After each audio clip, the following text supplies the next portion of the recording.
Hello বন্ধুরা, সবাইকে জানাই শুভ বিকেল। আমার মেয়ের মুখটা শুধু দেখো, একে একটু সর্দি জ্বর আছে, তার উপরে আবার ঘুম থেকে তুলে দিয়েছি। আজ শনিবার, চিনির দ্বিতীয় দিন নাচের ক্লাস আছে। বললাম শরীরটা ভালো নয়, আজকাল যেতে হবে না। বলছে না, আমি যাব, আমাকে নাচ শিখতে ভালো লাগে। তাই সুমন দোকান যাওয়ার আগে আমাকে আর চিনিকে দিদিদের বাড়ির সামনে নামিয়ে দিয়ে গেল।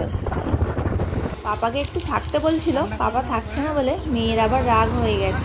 পাপাকে টাটা করে দাও। কেমন খেপিদের মতন আসছে দেখো, পুরো রাস্তা চলে এলো দিদিদের বাড়ির সামনে, ওকে আবার কোলে নিতে হবে। সবাই এখানে কি সুন্দর তালে তাল মিলিয়ে নাচ শিখছে, আর আমার মেয়েকে দেখো রুমাল নিয়ে খেলা করছে। আর দিদি যেই ডেকেছে অমনি কোলে ঢুকে পড়েছে, আর যাবে না। আর বাড়িতে থাকলে চলো আমি নাচ শিখতে যাবো, চলো নাচ শিখতে যাবো, ওই করবে।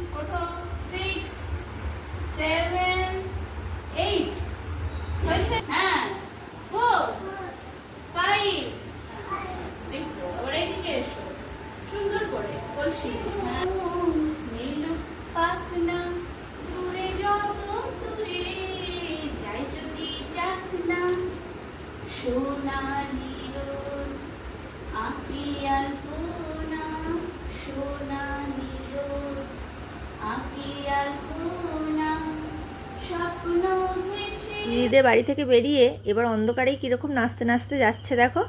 আগের বারের মতনই এবারে ঘটনাটা ঘটালো। সেই এসের দিকে নিয়ে বসেই আছি, তারপরে সবাই চলে যাওয়ার পরে একটু নাচ প্র্যাকটিস করলো। এরপর বলছে চলো তো একটু বদ্দার সাথে দেখা করে এসি, একটু ঘুগনি খেয়ে আসি। মামারা ওকে অনেক খাবার কিনে দিয়েছে, সেই জন্য মেয়ে আমার ব্যাগটা আর হাতছাড়া করছে না, ব্যাগটা ওই নিয়ে যাবে। এবার আমরা বাড়ি এসে গেছি, টাটা।